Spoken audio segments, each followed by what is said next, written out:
बोलो जयकारा, बोल मेरे श्री गुरु महाराज की जय। बोलो साचे दरबार की जय। बोल मेरे नंगली निवासी भगवान की जय। बोल श्री परमहंस दयाल महाराज की जय। बोल श्री स्वामी जी महाराज की जय। बोल श्री उगल जोड़ी महाराज की जय।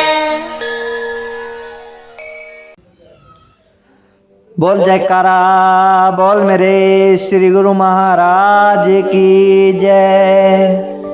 श्री नंगली निवासी भगवान की जय।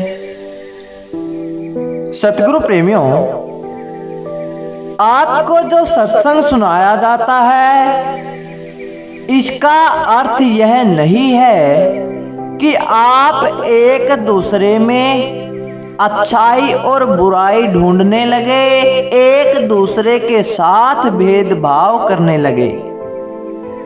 परमात्मा की भक्ति का यह मतलब नहीं है कि घर बार से संबंध तोड़ दिए जाएं।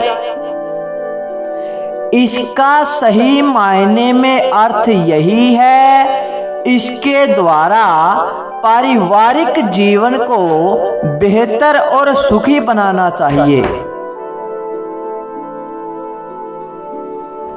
आत्मिक अभ्यास और अनुशासन के द्वारा अपनी चेतन धारा या सूरत को दोनों आंखों के पीछे इकट्ठा करके अपने अंदर जाकर परमात्मा को प्राप्त करना हमारा उद्देश्य है। किंतु हर रोज के कर्तव्यों में रुकावट डाले बगैर हमें यह अभ्यास करना है, हमें संसार में रहना है परंतु बगैर उसमें लिप्त हुए। शब्द या आकाशवाणी मनुष्य और परमात्मा के बीच की कड़ी है। गुरु सिर्फ शब्द और अभ्यास का तरीका बताता है और आपको उसके साथ जोड़ देता है। संत महापुरुष उस धाम से आते हैं जो माया से ऊपर है। वे प्रेम के मूर्त रूप हैं, देहधारी शब्द हैं। सिर्फ प्रेम और आग्रह के द्वारा वे जैसे भी हो आंतरिक रूहानी लो को चेताकर परमार्थ की प्यासी आत्मा को उस शब्द के संपर्क में लाते हैं जो हमारे अंतर में सदा गूंजने वाला दिव्य संगीत है, जो सीधा सबसे ऊंचे मंडल उस परमात्मा के धाम से आ रहा है। जैसे जैसे शिष्य सतगुरु के बताए हुए ढंग से भजन और जीवन यापन करता है, अपने कर्मों के कर्ज को चुकाता जाता है, अपने रूहानी सफर में तरक्की करता है और परम आत्मिक आनंद का अनुभव करता है।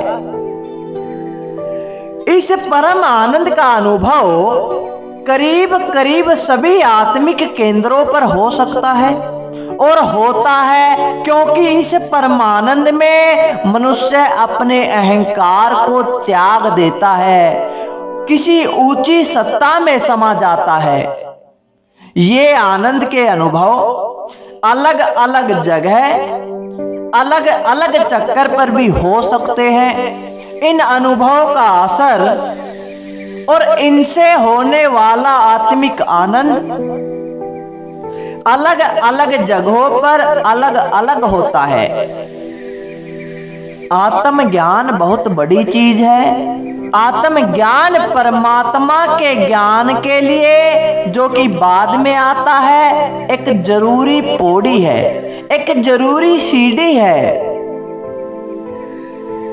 जब हम तीनों गुणों को अलग करने में सफल हो जाते हैं या उनसे ऊपर उठ जाते हैं, तभी हमें आत्मज्ञान हो सकता है। यह आत्मज्ञान अकेला सैद्धांतिक या ख्याली ज्ञान नहीं होता, बल्कि इसमें हम यह भी जान लेते हैं कि हमारा मूल स्रोत परमात्मा है और हम उसी के अंश हैं। शब्द मालिक का ज़हूर है। संत या सतगुरु अपने शिष्य को शब्द के संपर्क में लाकर उसके परमात्मा से टूटे हुए तार को फिर से जोड़ देते हैं। वे उसके अभ्यास की देख रेख करते हैं। हमारा मुख्य आधार सुरत शब्द योग है और भक्ति वह मार्ग है जिस पर हम चलते हैं। यह भक्ति है शब्द की या उन संतों की जो शब्द के भेदी है। संत बीच के मार्ग का अनुसरण करते हैं। वे कठोर तप या साधना के पक्ष में नहीं है। शब्द या नाम और सतगुरु की भक्ति के फलस्वरूप वैराग्य अपने आप आ जाता है। संत मत आत्मज्ञान की प्राप्ति का व्यवहारिक या अमली रास्ता है और शब्द इस रास्ते का सबसे आवश्यक अंग है। वह हमें बाहरी संसार से उपराम करके हमारे ध्यान को अंतर्मुख कर देता है और इस प्रकार मन को सांसारिक बंधनों से छुड़ा लेता है। सांसारिक सुख और भोगों के पीछे भागना और उन्हें इधर उधर ढूंढते फिरना हमारे मन का स्वभाव है। पर जब वह शब्द के संपर्क में आता है तब वह उस स्थायी परम आनंद को पाता है जो उसे मोहित करके हमेशा के लिए अपनी ओर खींच लेता है। फिर वह सांसारिक वस्तुओं के पीछे नहीं भागता। शब्द संत मत का सार है। इस शब्द के साथ हमें जोड़ने का काम सतगुरु करते हैं। सतगुरु खुद परमात्मा को पा चुके हैं और शब्द के अभ्यास के पूर्ण जानकार हैं। शिष्यों को कुछ नियमों का पालन करना पड़ता है, जिनमें से मुख्य ये है कि पूर्ण शाकाहारी भोजन करना, जिसमें मांस, अंडे, मछली आदि का प्रयोग न हो। शराब तथा शराब से बनी चीजों का प्रयोग न हो। आखिर हर एक को अपनी समस्याओं का हल खुद ही करना है। दूसरे तो केवल मदद और मार्गदर्शन कर सकते हैं। आपकी संत मत में रुचि और नाम पाने की इच्छा के संबंध में संत कहते हैं कि शाकाहारी भोजन की शर्त को ढीला नहीं किया जा सकता और इसे अपनाए बिना नामदान संभव नहीं है। संत कहते हैं कि मांस, मच्छी, अंडे और शराब तथा इनसे बनी हुई चीजों का नाम प्राप्ति से पहले ही त्याग करना एक जरूरी शर्त है। जहां तक हमारा अनुभव है, शाकाहारी भोजन पूर्व और पश्चिम दोनों की ओर रहने वाले सत्संगियों के लिए अनुकूल और फायदेमंद साबित हुआ है। वास्तव में शाकाहारी भोजन का अर्थ क्या है, उससे मतलब क्या है? संत कहते हैं कि शाकाहारी भोजन करने से यह मन और शरीर शुद्ध रहता है।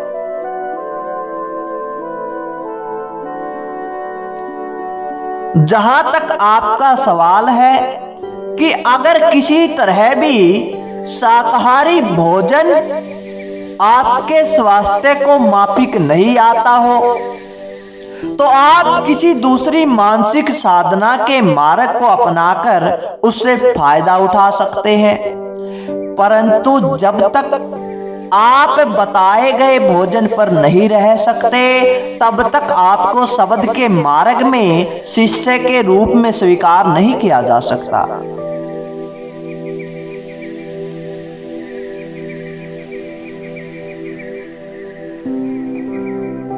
नाम दान प्राप्त करने का सबसे पक्का और अच्छा तरीका है कि संतों की पुस्तकों का अध्ययन करो, शाकाहारी भोजन करो, भक्ति भाव उत्पन्न करो, तब जाकर आपके संस्कार पलटा खाएंगे और सतगुरु का मिलन होगा।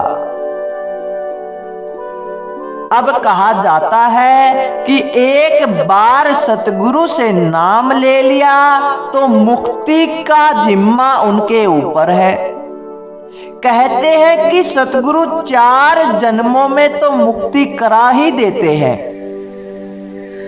जहां तक 4 जन्मों में मुक्ति की गारंटी करने या जिम्मा लेने का सवाल है, यह आशा की जाती है कि लगन और उत्साह के साथ मेहनत करने वाला शिष्य सतगुरु के द्वारा दिए गए आदेशों के अनुसार अपना समय अभ्यास में बिताएगा। इसलिए उसका अगला जन्म अवश्य ही इस जन्म से बेहतर और उन्नत होगा। ऐसे करते करते 4थे जन्म तक उसके कर्मों की समाप्ति हो जाएगी और वह उस परम शांति के लोक में पहुंचने के योग्य हो जाएगा, जहां से फिर कोई वापस नहीं आता है। इसका यह मतलब नहीं है कि भजन सुमिरन छोड़ दिया जाए या इस परम आनंद के धाम तक पहुंचने के लिए 4 जन्म ही लेने पड़ेंगे। ऐसा भी नहीं है। जब सतगुरु की मेहर होगी, आप एक पल में भी मुक्त हो सकते हैं। हमारी कोशिश तो यही होनी चाहिए कि जहां तक हो सके जल्दी से जल्दी हम अपने कर्मों के कर्ज से, जो कि हमें यहाँ जकड़े रखते हैं, उनसे छुटकारा पाले और अपने उस असली घर पहुंच जाए जहां से हम आए हैं। बस आपको इतना पता होना जरूरी है कि हमारे जीवन में गुरु का होना बहुत जरूरी है। अपनी पसंद का गुरु चुनने के लिए आप आजाद हैं। आप उसी को अपना गुरु बनाए जिस पर आपको पूर्ण विश्वास हो। मुंह से कहे गए कुछ लफ्ज नामदान नहीं है। नामदान तो एक ऐसा आत्मिक स्पर्श है जो कि सतगुरु की आत्मा से शिष्य की आत्मा तक पहुंचता है। सतगुरु अपने शिष्य का मार्गदर्शन केवल इस स्थूल संसार में ही नहीं करते, बल्कि जब शिष्य अंदर जाने लगता है, रूहानी कमाई करने लगता है, तब भी वे आंतरिक मंडलों में उसे सलाह देते हैं, उसकी सहायता करते हैं, उसका पथ प्रदर्शन करते हैं। हम अपने अंतर में परमात्मा को प्राप्त कर सकते हैं और यही हमारा ध्येय होना चाहिए। पर सबसे पहले हमें वह साधन या तरीका मालूम होना चाहिए जिससे हम यह जान सके कि अंतर में कैसे और कहां जाना है। जिज्ञासु को ये हिदायतें खुद सतगुरु के द्वारा या उनके किसी प्रतिनिधि के जरिए दी जाती हैं। इसके बारे में हम इस सत्संग में जिक्र नहीं कर सकते। जिस सच्ची आत्मिक जागृति की आप तलाश में हैं, वह ख्याल को नाभि चक्कर में जमाने से नहीं मिलती। वह तो ध्यान को दोनों आंखों के बीच में एकाग्र करने से प्राप्त होगी। यह ध्यान आंखों के द्वारा नहीं बल्कि मन के द्वारा किया जाता है। दोनों आंखों के बीच के स्थान से ही हमारी असली आत्मिक यात्रा शुरू होती है। अभी हमारी आत्मा और हमारे मन की धाराएं सारे शरीर में फैली हुई हैं। हमें उन्हें समेटकर ऊपर दोनों आंखों के बीच में इकट्ठा करना है। इससे हमारे जीवन के सामान्य कामकाज में कोई बाधा नहीं आनी चाहिए और न कोई बाधा आती है और न ये आवश्यक है कि आपको इसके लिए घर बार छोड़ दिया जाए। हमें आत्मिक अभ्यास करते हुए अपने सांसारिक कर्तव्यों और अपनी जिम्मेदारियों को भी पूरा करना है और साथ साथ सुरत शब्द योग का अभ्यास भी करना है। मन और माया से ऊपर उठने पर ही आप अपने असली स्वरूप को पहचान सकेंगे। हमारी आत्मा 3 प्रकार के शरीर से ढकी हुई है, एक स्थूल, एक सूक्ष्म और एक कारण शरीर। जब हम अपने आप को इन तीनों शरीरों से अलग करने में सफल हो जाते हैं तभी अपने असली स्वरूप का पता कर सकते हैं। इसके लिए केवल इतना ही चाहिए कि बताई गई रीति से हम रोज कम से कम 2.5 घंटे आत्मिक अभ्यास करते रहें। अगर आप विश्वास और प्रेम के साथ यह अभ्यास करते रहेंगे तो कुछ महीनों में बल्कि कुछ हफ्तों में ही अनुभव करेंगे कि आप उन्नति कर रहे हैं। पर असली मंजिल तक पहुंचने के लिए काफी लंबा समय चाहिए। यह समय अभ्यासियों के पिछले संस्कारों पर और वे जितनी कोशिश और मेहनत करते हैं उस पर निर्भर करता है। सतगुरु की दया मेहर जो बहुत जरूरी है, निसंदेह हरदम साथ रहती है। अब जितना हो सके ज्यादा से ज्यादा अपना समय भजन सुमिरन में दीजिए। आपको खुद ही पता लग जाएगा कि वो क्या आनंद है, वो कौन से मुकाम है जिसमें चलकर हम उस मालिक के दर्शन कर सकते हैं।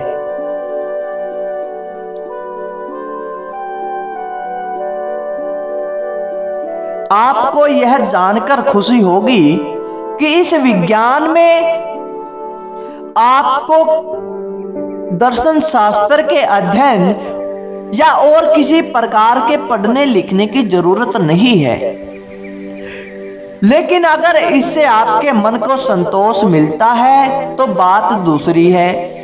जरूरत है जितना अधिक से अधिक कर सके उतना अभ्यास करें। इसके लिए नाम प्राप्ति पहला कदम है। उसके बाद आपको नाम प्राप्ति से पहले भी पूर्ण शाकाहारी आहार को अपनाना है। कुछ महीनों के लिए आप शाकाहारी भोजन करके देखें कि आप आसानी से इसे अपना सकते हैं कि नहीं।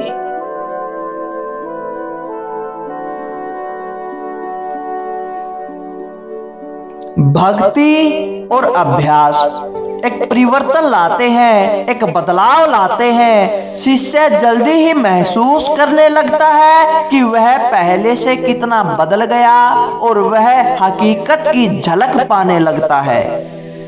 अभ्यास का तरीका शिष्य को नाम देने के समय बताया जाता है, जिसे पाने के लिए कुछ शर्तें भी होती हैं।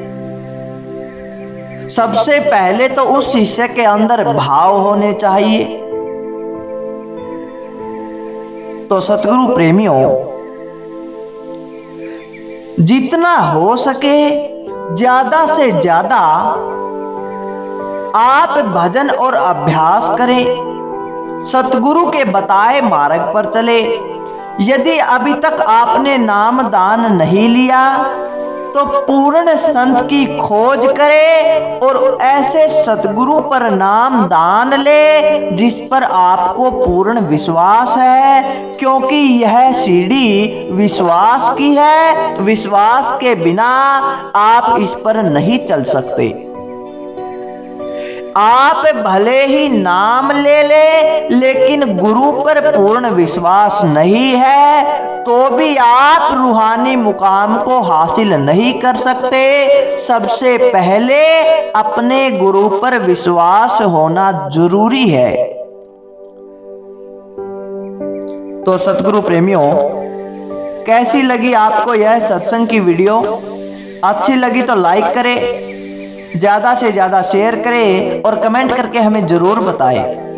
बोल जयकारा, बोल मेरे श्री गुरु महाराज की जय। श्री नंगली निवासी भगवान की जय।